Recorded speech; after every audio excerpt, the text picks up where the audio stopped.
Olá, Deus abençoe a sua vida. Vamos ler mais 3 capítulos do nosso desafio de ler a Bíblia toda em um ano. Hoje, capítulo 16, 17 e o capítulo 18 do Evangelho de Lucas. Capítulo 16, nós temos aqui o início sobre a parábola do administrador astuto, ou seja, do administrador infiel. O verso 1 ao verso 13, Jesus conta a história de um administrador que estava desperdiçando os bens do seu senhor. E ele, sabendo que seria despedido, ele reduz as dívidas dos devedores de seu senhor para ganhar favores futuros.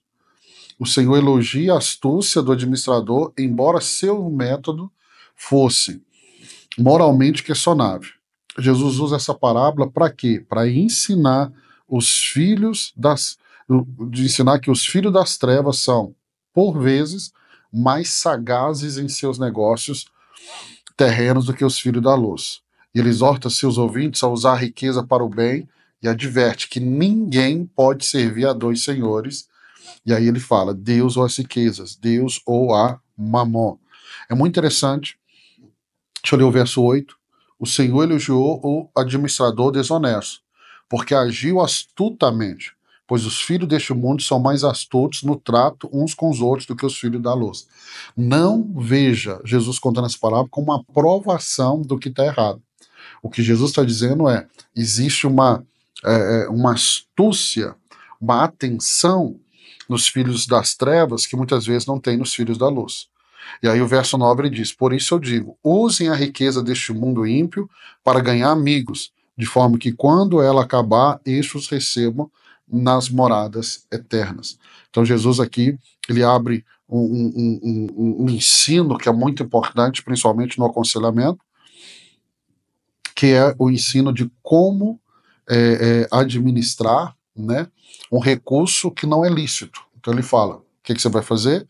Você vai procurar ganhar amigos por meio desses recursos. Volto a dizer, Jesus não está provando aqui algo errado. Então leia a parábola com muita atenção. Vamos no verso 14 e 15. Jesus aqui no verso 14 e 15, Jesus confronta os fariseus sobre o amor ao dinheiro. Os fariseus que amavam o dinheiro ouviam tudo isso e zombavam de Jesus. Então Jesus vai confrontá-los por esse amor ao dinheiro. Lembrando o que Paulo nos ensina lá em Timóteo, que o amor ao dinheiro é a raiz de todos os males. Não o dinheiro, mas o amor ao dinheiro. E era o que os fariseus faziam. Verso 16 e 17. Nós temos outros ensinos de Jesus.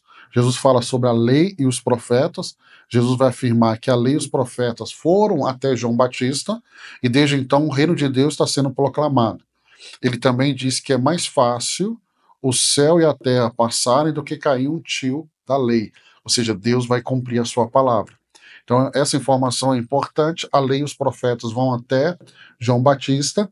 Como com Jesus começa o período, agora, o período do Novo Testamento, da graça de Deus, do favor de Deus, dessa graça, não da lei, mas da graça, desse favor imerecido. Verso 18, Jesus fala sobre o divórcio. Aqui ele fala de forma está um versículo só. Em Mateus nós temos mais detalhes sobre o divórcio. Então Jesus ele fala sobre a questão do divórcio aqui, declarando que qualquer um que se divorcie e se casa novamente comete adultério. Então, para que haja o divórcio, tem que estar dentro do padrão bíblico, e lá em Mateus nós já falamos sobre isso. Quando houver um adultério, houve adultério, Jesus vai dizer o quê? O divórcio só acontece por causa da dureza do coração. Esse não é o propósito de Deus. O verso 19 ao 31, nós temos uma parábola que eu gosto muito, é a parábola do rico e Lázaro. Jesus conta a história de um homem rico que vivia em luxo e de um mendigo chamado Lázaro que vivia à sua porta. E a Bíblia vai dizer o que aqui? Que quando ambos morrem, Lázaro é levado ao seio de Abraão, que é o céu, enquanto o rico vai para o Hades, em tormento, que é o inferno. O rico vai clamar por alívio, mas Abraão explica que na vida ele já havia recebido suas bênçãos e que agora Lázaro é consolado. O rico pede que os seus irmãos sejam avisados para que não tenham o mesmo destino, mas Abraão responde que ele já tem Moisés e os profetas. Se não os ouvirem, não serão convencidos nem mesmo se alguém ressuscitar dos mortos. Essa parábola nos mostra essa realidade para nos ensinar que uma vez que você morreu, a carta aos Hebreus vai ser clara sobre isso, ao homem compete morrer uma vez só, vindo depois disso o juízo. Então essa ideia que a pessoa morreu, ela vai voltar, não existe. Ela morreu, ela vai ser julgada e ou vai para o céu ou vai para o inferno. Ao homem compete morrer uma vez só, vindo depois disso o juízo. Seja o juízo para condenação, seja o juízo para salvação. Vamos para o capítulo de número 17, capítulo 17, verso 1 até o verso 4. Jesus adverte contra o escândalo e a necessidade de perdoar. Jesus disse aos seus discípulos: é inevitável que aconteçam coisas que levem o povo a tropeçar. Ou seja, é inevitável que aconteça escândalo. Pastor, por que é inevitável? Porque somos humanos, erramos, e esse erro vai gerar escândalo. Mas Jesus alerta contra aqueles que causam tropeços. Especificamente aqueles que fazem tropeçar aqueles que são mais fracos na fé. E aí ele vai afirmar que seria bem melhor amarrar uma pedra de moinho no pescoço e pular num rio. Versos 5 e 6, a fé como um grão de mostarda. Jesus fala da fé e Jesus responde: se tiverem fé do tamanho de um grão de mostarda, poderão dizer, dar um comando sobre essa árvore, arranca-te daqui, vá para lá. Observe que Jesus está falando aqui sobre o poder da fé, não é o tamanho. Ah, mas a minha fé é pequena. Jesus está dizendo, sua fé é pequena, é como uma semente. A semente, ela é pequena. Se você lançar ela na terra, ela vai nascer e ela vai crescer. Então a fé, ela é pequena. À medida que você for usando, ela vai crescendo, ela vai crescendo. Versos 7 ao 10, nós temos a parábola do servo inútil.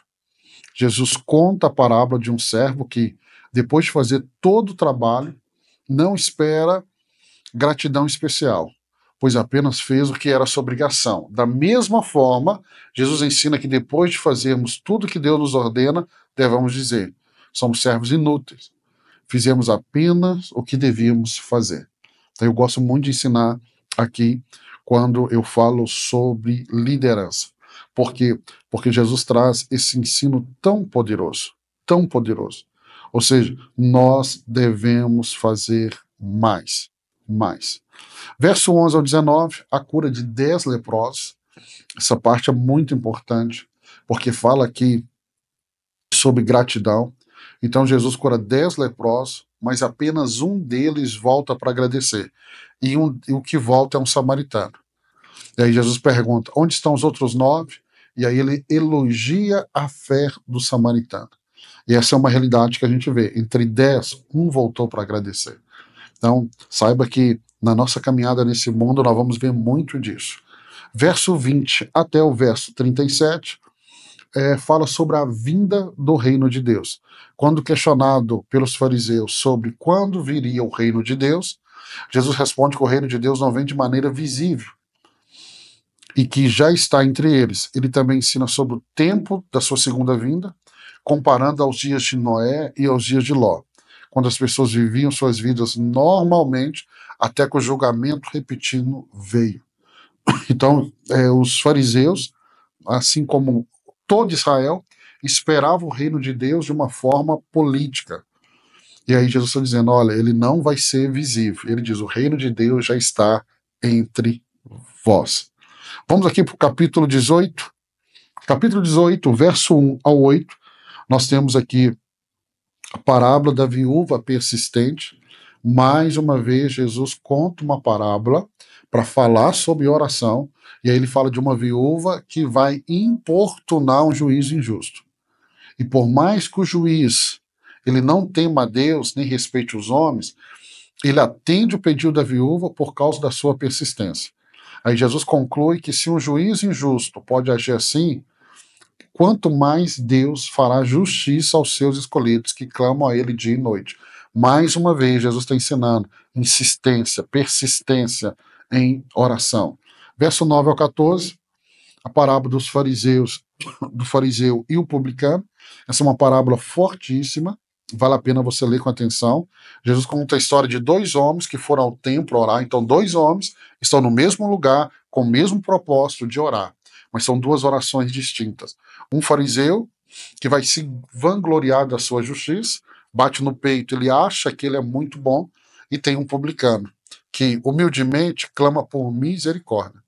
E aí Jesus afirma que o publicano, e não o fariseu, foi justificado diante de Deus. E aí ele diz, porque todo aquele que se exalta será humilhado, e o que se humilha será exaltado. Vamos lá no verso 15 ao 17, Jesus abençoa as crianças. Mais uma vez, nós vamos ver aqui, como vimos lá em Mateus 19, em Marcos capítulo 10, Jesus falando sobre as crianças. Algumas pessoas vão trazer as crianças até Jesus, né, para que eles toquem, mas os discípulos os repreendem. E aí Jesus é muito claro. Jesus diz assim, o reino de Deus pertence aos que são como criança. Então a gente vê o carinho de Jesus com as crianças. Verso 18 ao 30, nós temos o jovem rico que vai até Jesus, e esse homem rico pergunta a Jesus o que deve fazer para herdar a vida eterna, e Jesus os lembra do mandamento, e aí o homem afirma que tem guardado todos eles desde a juventude. Jesus então lhe diz, falta uma coisa, que é vender tudo que tem e dar aos pobres. E aí o jovem se entristece, pois era muito rico. E aí Jesus vai falar da dificuldade para os ricos entrarem no reino de Deus, mas que o que é impossível para os homens é possível para Deus. Por que Jesus fala dessa dificuldade do rico entrar no reino de Deus? Porque muitas vezes o rico vai colocar o seu coração, a sua confiança na riqueza. Verso 31 ao 34, nós temos aqui Jesus prediz a sua morte pela terceira vez. Jesus leva os 12 discípulos à parte e prediz sua morte e ressurreição pela terceira vez. Mas eles não vão entender a sua palavra. Observe que Jesus sempre vai falar da sua morte e ressurreição, ele fala aos discípulos. Verso 35 até o verso 43, nós temos aqui a cura do cego de Jericó. Ao se aproximar de Jericó, um cego clama a Jesus, chamando de filho de Davi. E mesmo sendo repreendido pela multidão, o cego continua a clamar, e Jesus o cura dizendo, a tua fé te salvou. E aí o cego imediatamente recupera a visão e segue Jesus, glorificando a Deus. Terminamos o capítulo 18. Mais uma leitura do dia, mais 3 capítulos, estamos avançando. Daqui a pouco nós vamos terminar o Evangelho de Lucas e vamos para o último evangelho, que é o Evangelho de João. Quero abençoar a sua vida. Se Deus permitir, eu vou te encontrar aqui amanhã para mais uma leitura bíblica. Deus te abençoe.